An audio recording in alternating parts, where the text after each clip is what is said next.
The flight that should have ended in fire, but landed in faith. They thought it was just another routine flight, until the sky turned into a battlefield and death knocked at 30,000 feet. When all hope was gone, one man and his German shepherd faced the flames head-on, a single act of courage, a heartbeat away from disaster. What this loyal K9 did next left even the pilots in tears. Witness a story of faith, sacrifice, and divine intervention that the world will never forget. Watch till the end, because what survived that runway was more than metal and fire. It was a miracle. Don't forget to like, share, and subscribe. And tell us where you're watching from. The morning sky over Denver was painted in a calm shade of blue, soft clouds drifting lazily like nothing in the world could go wrong. Inside Gate 14 of the terminal, Officer Ethan Ward sat silently, his gaze steady on the runway beyond the glass. Ethan was 36, tall, broad-shouldered, with the kind of face that carried both fatigue and conviction. His short brown hair was neatly trimmed, the military habit still clinging to him long after he had left the Marines. A faint scar crossed the bridge of his nose, a reminder from a sandstorm ambush during his deployment in Afghanistan. Since returning, he had worn that scar like a quiet badge of memory rather than pride. Beside him lay Rex, his German Shepherd K9 partner, 6 years old, calm but alert, his sable fur gleaming under the morning light. Rex's eyes were dark amber, intelligent, steady, and loyal to a fault. The dog had saved Ethan's life twice. Once from an armed suspect in a warehouse, and once from his own despair after the war. Between them, words were unnecessary. Ethan adjusted his uniform, the navy blue fabric crisp against his posture. He wasn't just flying as security today, he was tasked to escort a high-profile witness, someone who had information about an underground arms syndicate stretching across states. It wasn't unusual work, but lately the world had become unpredictable.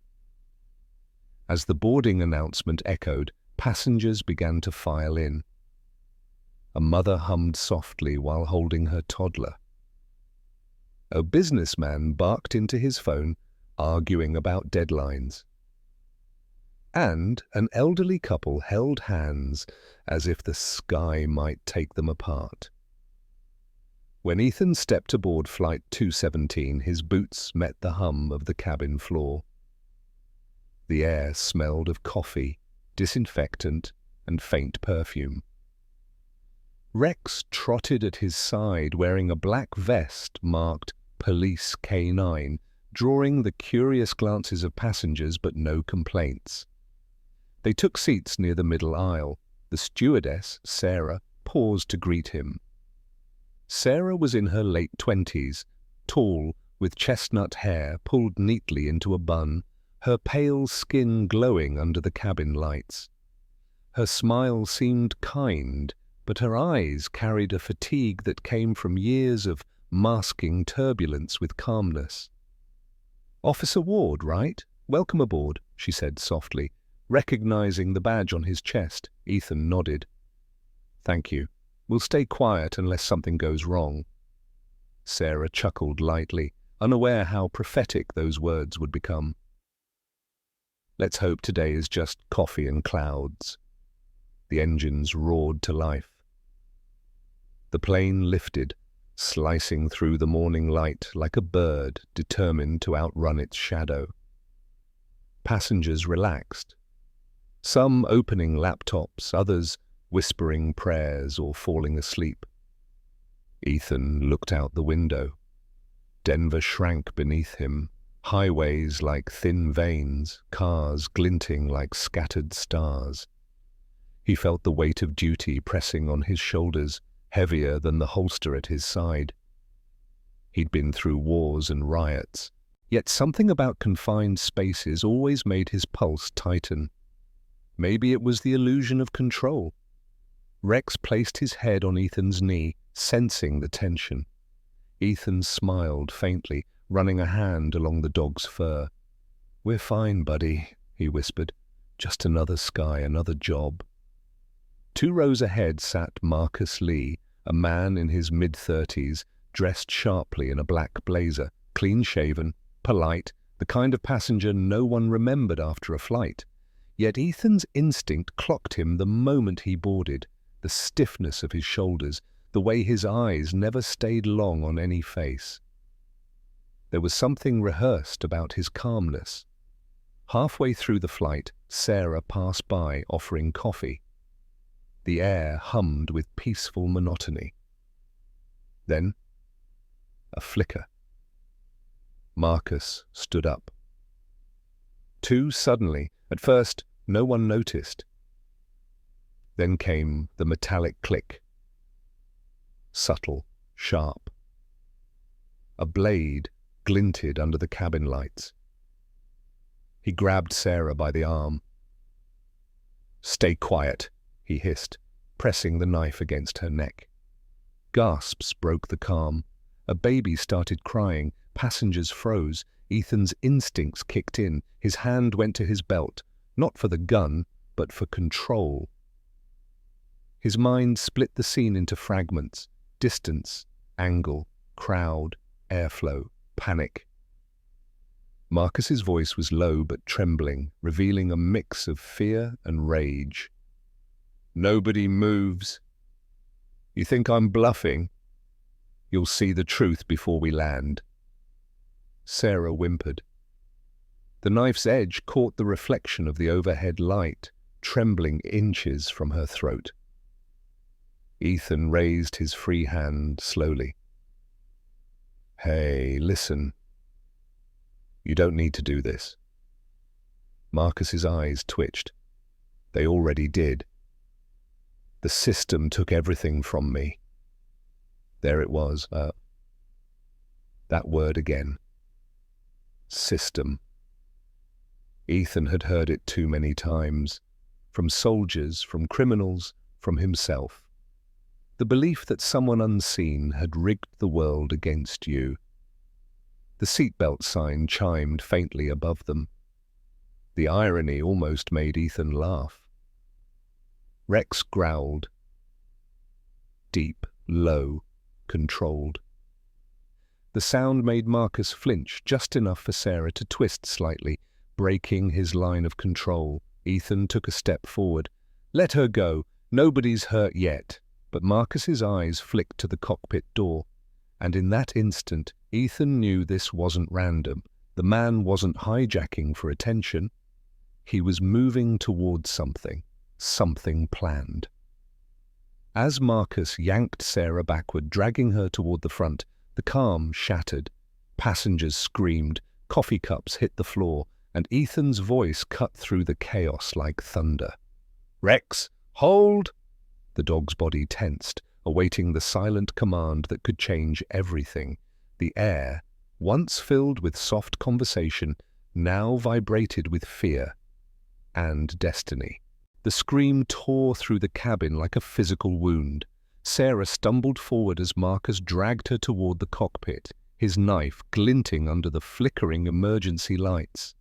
The once serene hum of Flight 217 now dissolved into chaos. Oxygen masks swayed, babies wailed, and grown men shouted in confusion. Ethan's instincts overrode thought. "Rex, go!" he barked.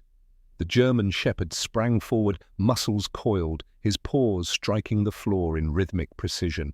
Rex lunged, clamping his jaws around Marcus's arm. The blade slipped from Marcus's hand and skidded under a seat. Sarah broke free, her breath ragged, tears streaking the side of her face. "Get to the back!" Ethan shouted. Passengers pressed against the windows and seats, trembling. A young boy clutched a small stuffed bear. His mother whispered prayers under her breath. The smell of fear was thick, metallic, and real. Marcus screamed, twisting, striking Rex's head with his elbow. The dog released, growling low, circling him again, eyes locked, teeth bared. Ethan moved in, grabbing Marcus by the collar, slamming him against the bulkhead. "Who sent you?" he demanded. Marcus spat blood and hate. "You'll find out soon enough." Before Ethan could cuff him, another figure rose, 2 rows back. This man was bulkier, mid-40s, with a square jaw covered in 3 days' worth of stubble. His name would later be known as Victor Hale, a former demolitions expert for a private security firm gone rogue. His cold grey eyes betrayed no emotion, only calculation. Victor held something small in his hand. A detonator. "Everyone down," he growled, voice gravelly, calm in a way that chilled the blood. "The game's already over."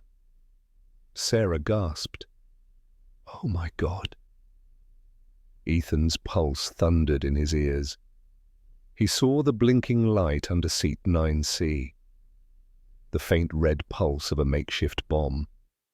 He had seen enough devices overseas to recognize that death could now fit in a lunchbox. Rex barked once, sharp, warning. "Victor," Ethan said evenly, raising both hands. "You don't need to do this. Whatever they promised you, it's not worth it," Victor sneered. "Promised me? They forgot me. The government, the army, all of them. I was a ghost long before this flight." His words hit too close. Ethan knew that ghost. He'd been one after his own war. But this man had embraced the darkness Ethan had fought to crawl out of. "Let the pilot go," Ethan urged. "You walk away. I'll make sure." Too late. Victor's thumb hovered over the trigger. "They're already in the cockpit."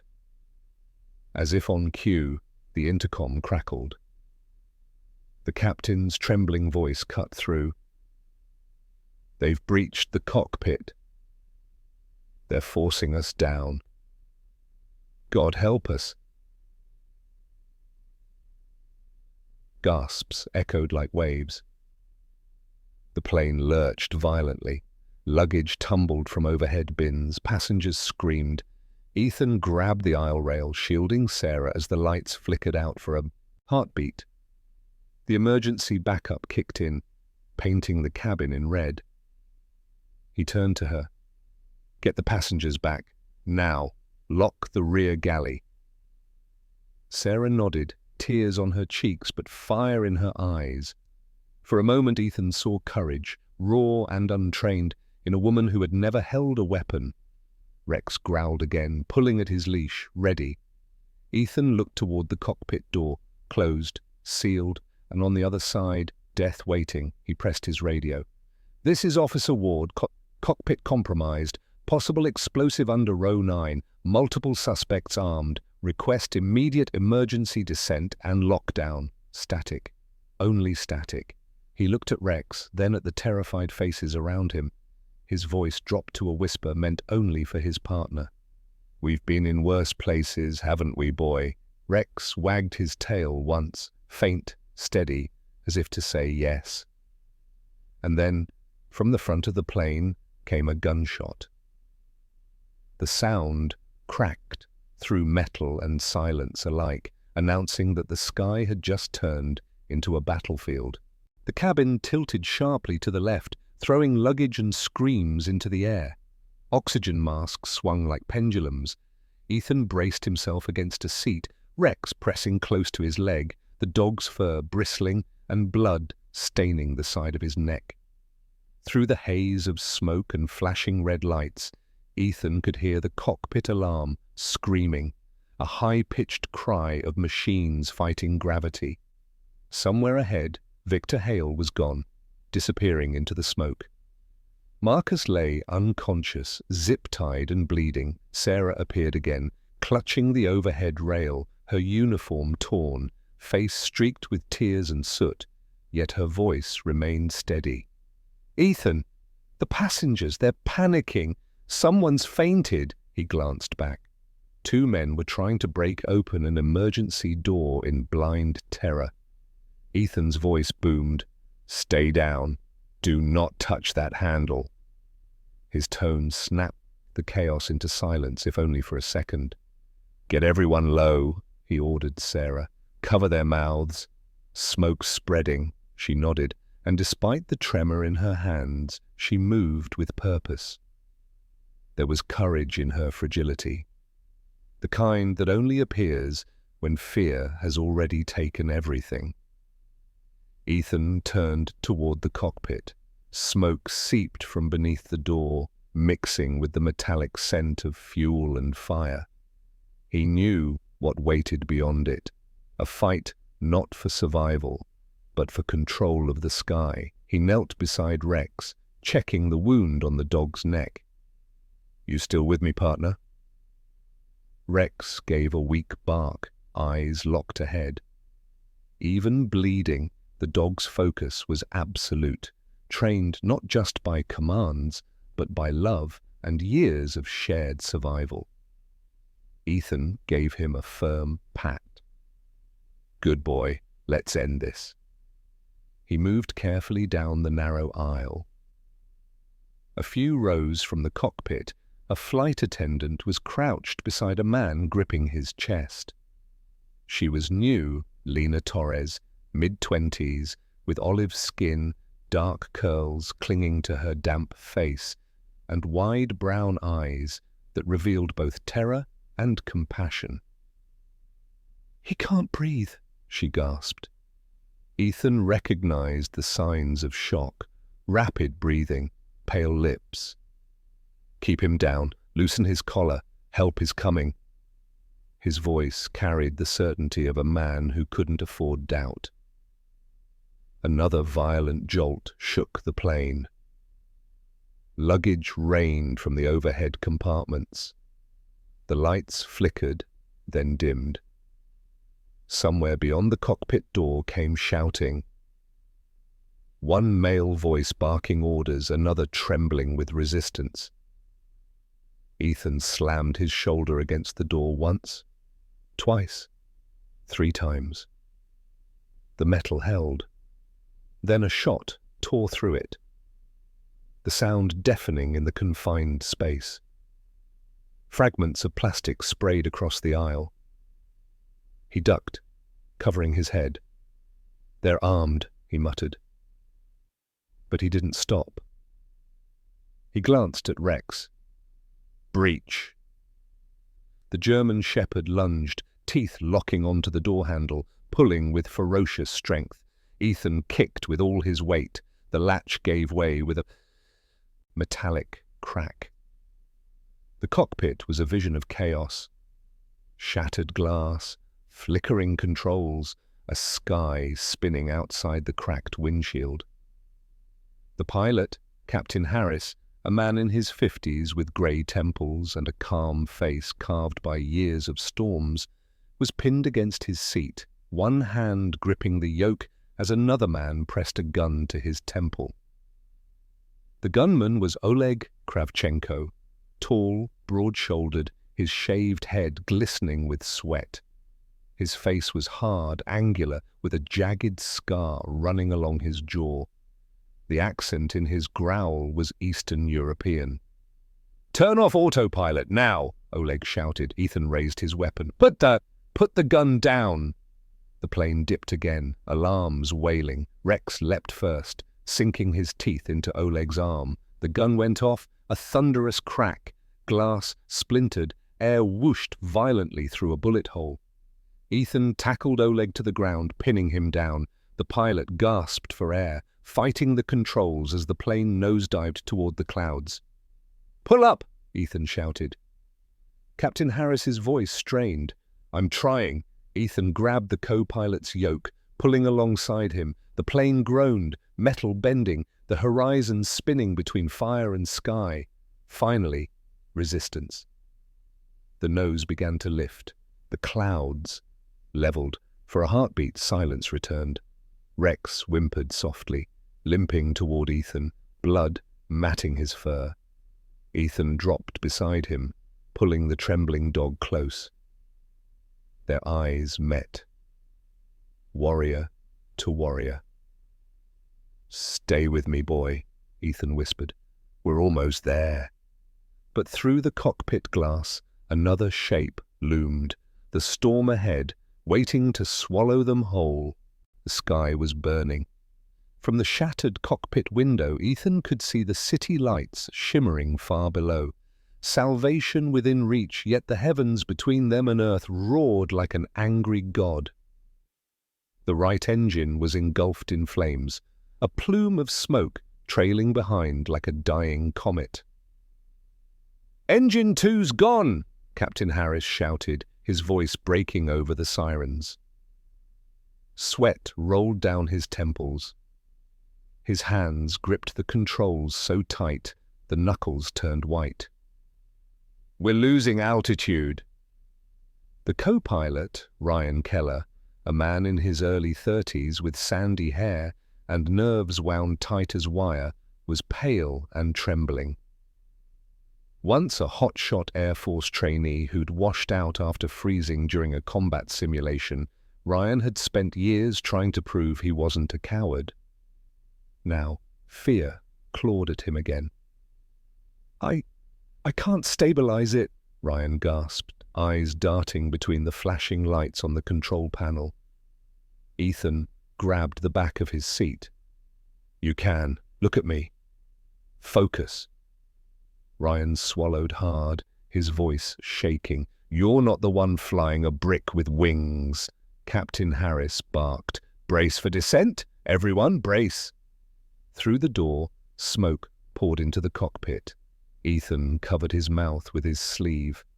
"Rex!" he shouted. The dog's bark echoed through the chaos. Short, sharp, determined. He was alive, limping slightly, eyes bright even through the haze. Sarah's voice came through the intercom, hoarse but steady. "Passengers secured, rear cabin locked." Ethan pressed the button, his tone firm but kind. "Hold tight, Sarah, we're coming down." Below them, the runway stretched like a silver thread through darkness. Fire trucks and ambulances lined the tarmac, lights flashing blue and red against the smoke-filled dusk. The plane lurched violently as the remaining engine coughed its last. The sound was like a dying beast. Harris clenched the yoke and growled, "Come on, girl, don't quit on me now." The ground rushed toward them. The wheels hit with a metallic scream. Sparks exploded beneath the fuselage. Overhead panels tore loose. Screams filled the cabin. Ethan slammed into the wall but kept his balance. "Rex, stay!" he shouted as debris rained down. The right wing scraped the runway, bursting into a wall of flame. The entire aircraft shuddered, skidding sideways. The smell of burning fuel filled every breath. "Fire on the right side!" Harris yelled. "Evacuate once we stop!" They didn't stop. They crashed to a halt. The impact threw Ethan forward, pain shooting through his shoulder. But there was no time to feel it. He ripped open the cockpit door and shouted, "Evacuate! Move now!" The aisle was chaos, smoke, crying children, shouting adults. Sarah and Lena were already guiding passengers toward the emergency slides. Sarah's once pristine uniform was torn and blackened, her face streaked with ash, yet her calm voice cut through panic like a beacon. "One at a time. Hold the rail. Jump and roll."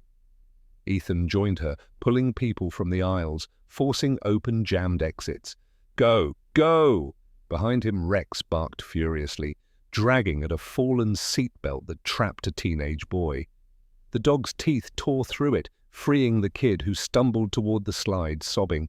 Then, a thunderclap. The right wing exploded, fire engulfed half the fuselage, the heat searing Ethan's face. He turned, shielding Rex. Pieces of metal rained down like burning rain. Captain Harris stumbled out of the cockpit, his uniform half burned, coughing. "The tanks are leaking! We have minutes! Get them out!" Ethan shouted. "All of them!" Rex barked once more and ran ahead, leading a small group towards safety through the smoke. His paws burned, but he didn't stop. When the last passenger slid down, Ethan followed, landing hard on the tarmac. He turned back just as another explosion ripped through the fuselage.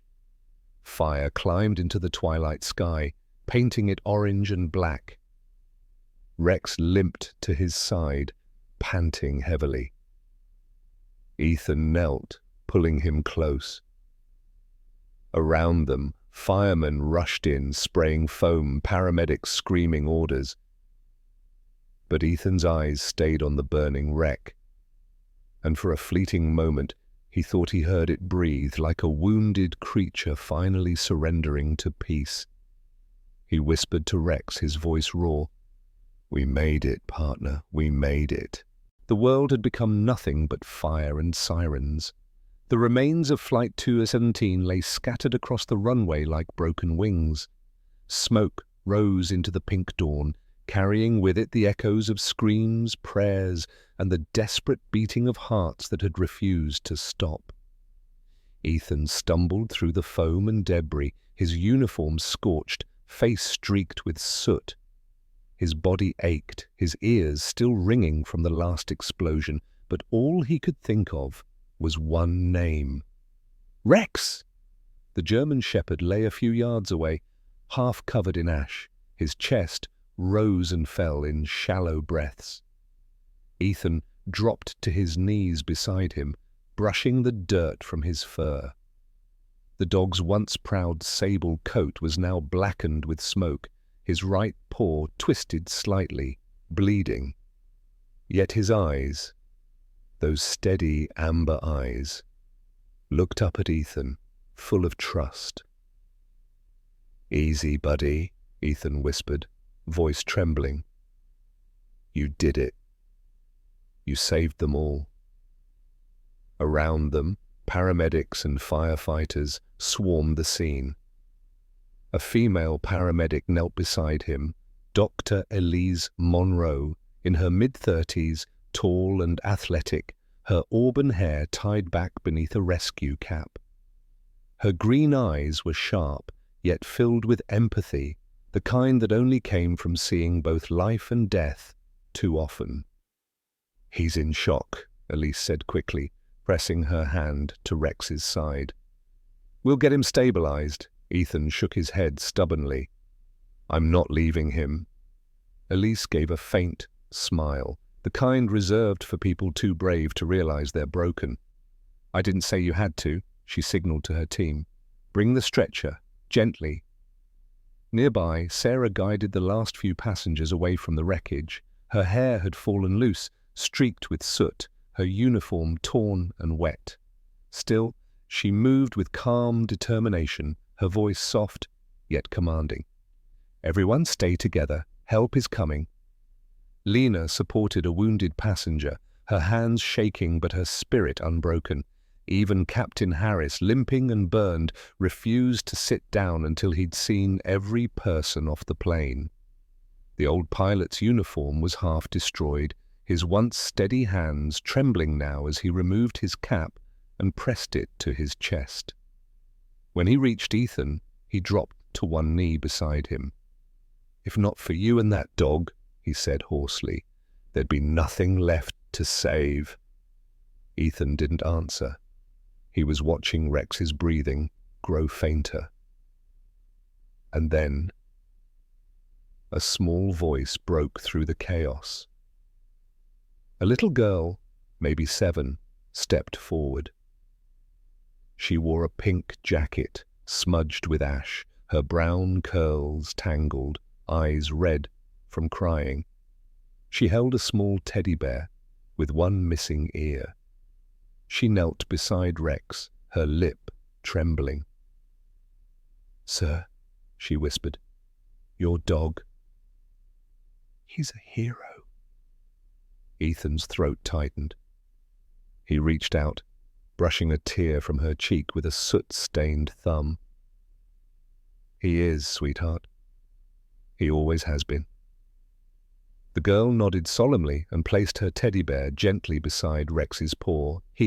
can borrow this until he feels better.